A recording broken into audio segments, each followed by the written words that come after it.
Stop chasing people. There comes a moment in your life when exhaustion finally becomes louder than desire. A moment when you look at all the people you've been running after, and you suddenly see the truth with painful clarity. You were never chasing them. You were chasing the version of yourself you hoped they would acknowledge. You chased because you wanted to be chosen. You chased because you wanted to matter. You chased because you believed that if the right person turned around, you would finally feel whole. But with every step you took toward someone walking away, you stepped further from yourself. You didn't see it at the time. You thought persistence was love. You thought effort meant loyalty. You thought chasing meant courage. But chasing is a quiet form of self-betrayal, a slow erosion of your worth, a silent apology for your own existence. And then, unexpectedly, something inside you breaks open, not in pain, but in awakening. You stop, you breathe, you pull back, and for the first time, you see the truth. People who truly want you do not make you chase them. They do not run when you show care. They do not disappear when you show vulnerability. They do not punish you for loving with sincerity. What is meant for you will meet you halfway. It will never demand that you abandon yourself. And when you finally stop chasing, you don't lose people.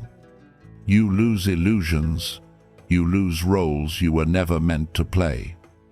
You lose the versions of yourself built on fear and loneliness. What remains is the beginning of something powerful. A life where you walk toward those who walk toward you. A life where your worth is not negotiated. A life where your heart is not spent on those who never held space for it. This is where your real story begins, not in the chase, but in the moment you decide to stop running. Chapter 1. The Illusion of Approval. There is a quiet hunger inside every human being, a longing to be seen, to be chosen, to be valued. It begins early, long before we understand ourselves, and it shapes the way we connect with others. For years, you believed that if you could just be good enough, kind enough, patient enough, loyal enough, someone would finally stay. This belief did not come from weakness, it came from hope. A hope that your worth would be reflected in the eyes of another person. But the truth is simple. Chasing someone is never about them. It is about the part of you still waiting for permission to feel worthy. You weren't just running after a person, you were running after a feeling you were taught to earn instead of embody. Think about the people you chased. Did they ever offer stability? Did they ever choose you with certainty?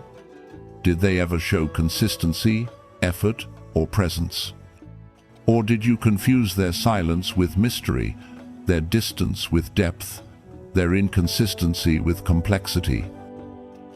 We often idealize the ones who withhold affection because their approval feels like a rare prize. But rare is not the same as valuable. Rare is not the same as right. Rare is not the same as love. The people you chased were never special. They were simply unavailable. And unavailability, when you are wounded, can look like importance. It tricks your mind into believing, if I can earn this person, I must be extraordinary. But the chase does not make you extraordinary. It makes you exhausted. It drains your spirit. It steals your clarity. It erodes your standards one compromise at a time. You started shrinking yourself to fit into places you were never meant to belong. You lowered your volume to avoid scaring them away. You softened your edges so they would feel comfortable beside you. You apologized for the parts of you that were real. Every time they pulled away, you pulled closer. Every time they went silent, you filled the silence. Every time they disappeared, you forgave before they even returned. This was not love. This was not connection. This was not destiny. This was self-neglect disguised as devotion. You built an entire emotional universe around people who contributed nothing to it. You kept showing up for people who never asked how you were doing. You held space for people who never held space for you. And here is the hardest truth. You were not chasing them because they mattered. You were chasing them because you wanted to matter. Because somewhere deep inside, you still believed your worth needed to be proven. But worth is not something you chase. Worth is something you claim. And the moment you begin to claim it, the illusion of approval begins to crumble. You start to see the truth hiding underneath the chase. That real connection does not require pursuit. That real love does not demand exhaustion. That real presence does not need to be earned. And in that realization, the chase finally loses its power. Chapter 2. What happens when you stop chasing? There is a shift that happens inside you, a deep, quiet shift, the moment you decide to stop chasing people. It is not anger, it is not revenge, it is not pride. It is clarity, a clarity that arrives slowly at first, like light entering a dark room. And then, all at once, you begin to see everything differently. When you stop chasing, you discover who truly values you. Because the people who care move toward you naturally. They reach out without being prompted. They make space for you without being asked. They show up simply because presence is in their nature. You begin to notice something else. The ones who disappear were never yours to keep.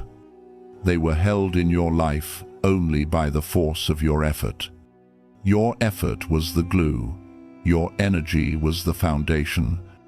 Your consistency was the only reason they remained. When you withdraw those things, their exit is not abandonment, it is exposure. By stepping back, you reveal the truth. Some people were only standing beside you because you were the one supporting the weight of the connection. Remove your support, and the illusion collapses. This realization is painful, but it is also freeing. It teaches you that connection must come from both sides, or it is not connection at all. And then something else happens, something even more powerful. Your energy returns, the exhaustion lifts. Your mind sharpens, your heart begins to heal. Distance gives you perspective. Perspective gives you strength. Strength gives you direction. You start noticing how much of your life was built around people who gave you so little in return. You begin reclaiming the hours you once spent overthinking, the days you spent worrying, the nights you spent waiting for a message that never came. Your spirit becomes lighter. Your focus becomes clearer. Your path becomes straighter. Stopping the chase does not close your heart, it frees it. It frees you from dependency. It frees you from self-doubt. It frees you from trying to prove that you are worthy of being chosen. You stop trying to convince people to stay. You stop explaining your value. You stop negotiating your dignity. And here is the irony. The moment you stop chasing, your presence becomes more powerful. Because nothing is more attractive than someone who does not beg for attention. Nothing is more magnetic than someone rooted in self-respect. Nothing is more compelling than someone who knows they deserve better. This is what happens when you stop chasing. Is less than #0. 5# is greater than. Your worth stops leaking into the hands of people who never appreciated it. And slowly, your life begins to fill with people who walk toward you, not away from you. People who see you, people who choose you, people who meet you halfway. Stopping the chase is not the end of connection. It is the beginning of real connection. Chapter 3. The psychology of staying too long. Before you can fully stop chasing people, you must understand why you kept holding on in the first place. Why you stayed in places that drained you. Why you kept reaching for hands that never reached back. There is always a reason, always a story beneath the story. Some people chase because they fear being alone. The silence feels heavy, and the empty space around them echoes too loudly. Others chase because they doubt their worth. They believe that if someone leaves, it must be their fault, their flaw, their inadequacy.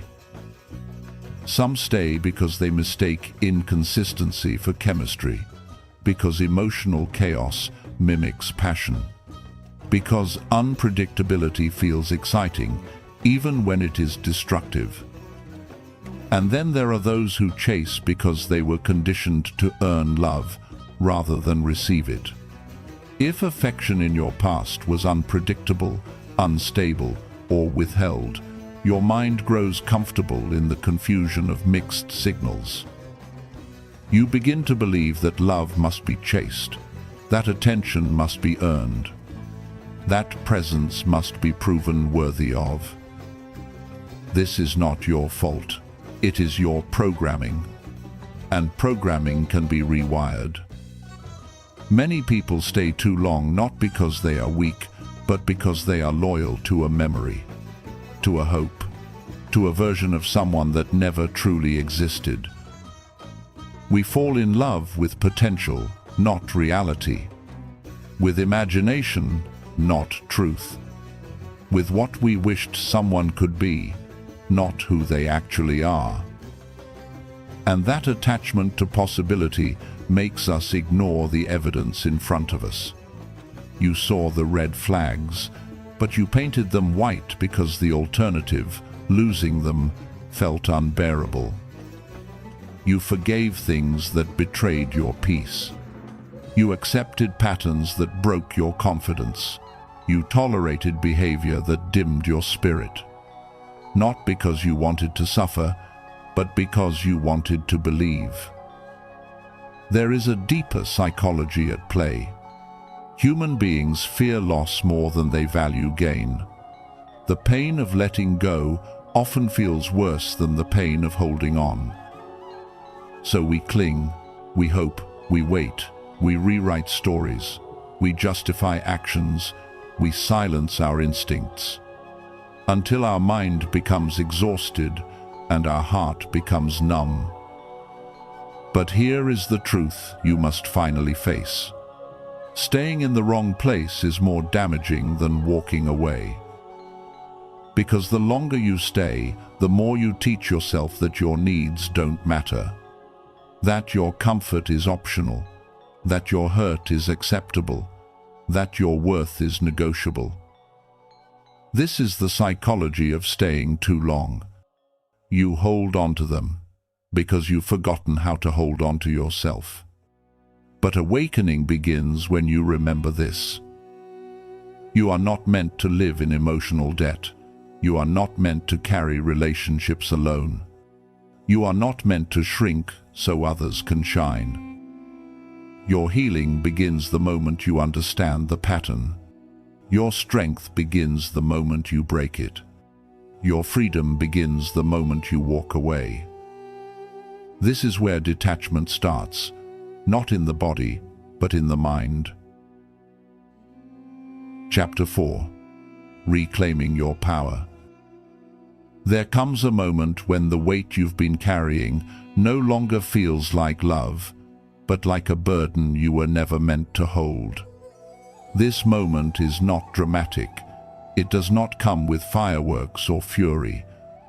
It arrives quietly, a calm truth rising from the depths of your soul. You realize you have spent years trying to prove your value to people who never learned how to value themselves. And then, slowly, you begin to take your power back. Not by force, not by anger, but by choosing yourself in the smallest, gentlest ways. Reclaiming your power begins with boundaries, not walls, but doors with locks you control. You stop giving unlimited access to people who contribute nothing. You stop letting others dictate your worth, your peace, your direction. You start saying no without guilt, without explanation, without fear that someone will leave. Because now you understand, anyone who disappears when you protect your peace was never meant to stay. Your life becomes lighter the moment you stop begging for what should have been freely offered. Reclaiming your power also means trusting your intuition again. That small voice you silenced for years because you wanted to be loved, accepted, included. But intuition is your guardian, and it always knew who was draining you and who was nourishing you. Now you begin to listen. You start choosing people who choose you back, people who show up, people who care, people who give effort without you asking for it. And with every healthy connection you allow, your standards rise, your clarity sharpens, your soul expands, because you finally understand that real love is reciprocal, real presence is consistent, real care is effortless. Reclaiming your power also means rebuilding the relationship you have with yourself. You stop blaming yourself for the things you tolerated. You stop judging yourself for the years you spent chasing. You stop shaming yourself for the love you gave. Instead, you begin to honor the fact that you were doing the best you could with the understanding you had. Healing is not about hating who you were. It is about becoming who you were always meant to be. Someone who no longer needs external validation to feel alive. Someone who is rooted in self-respect. Someone who knows their worth intimately. When you reclaim your power, you stop trying to make people stay. You stop explaining yourself to those who are committed to misunderstanding you. You stop shrinking yourself to avoid making others uncomfortable. You begin walking with a different posture, not pride, not arrogance, but certainty. A deep, unshakable certainty that you deserve the same love you give, that your presence is valuable, that your future is bigger than the people who could not stay. Reclaiming your power is the first step toward reclaiming your life. What have we learned? The moment you return to yourself, there comes a point in every journey when you stop looking outward and begin turning inward, not out of loneliness, but out of truth. You realize that the people you chased were never the destination, they were the lesson. A lesson about worth, a lesson about boundaries, a lesson about the difference between being chosen and being used. And now, after everything you've survived, you stand at a crossroads. Continue running after what drains you, or step into a life where you walk in your own direction. When you stop chasing people, you don't become cold. You don't become distant. You don't lose your capacity to love. You simply stop offering your heart to places that were never meant to hold it. You begin to understand that peace is sacred, that your energy is precious, that your time is not disposable, that your heart is not a playground for the inconsistent. Walking away is not about giving up, it is about finally choosing yourself. and choosing yourself is the beginning of every great transformation. So, as you leave this moment behind, carry one truth with you. You do not need to chase what is meant to stay.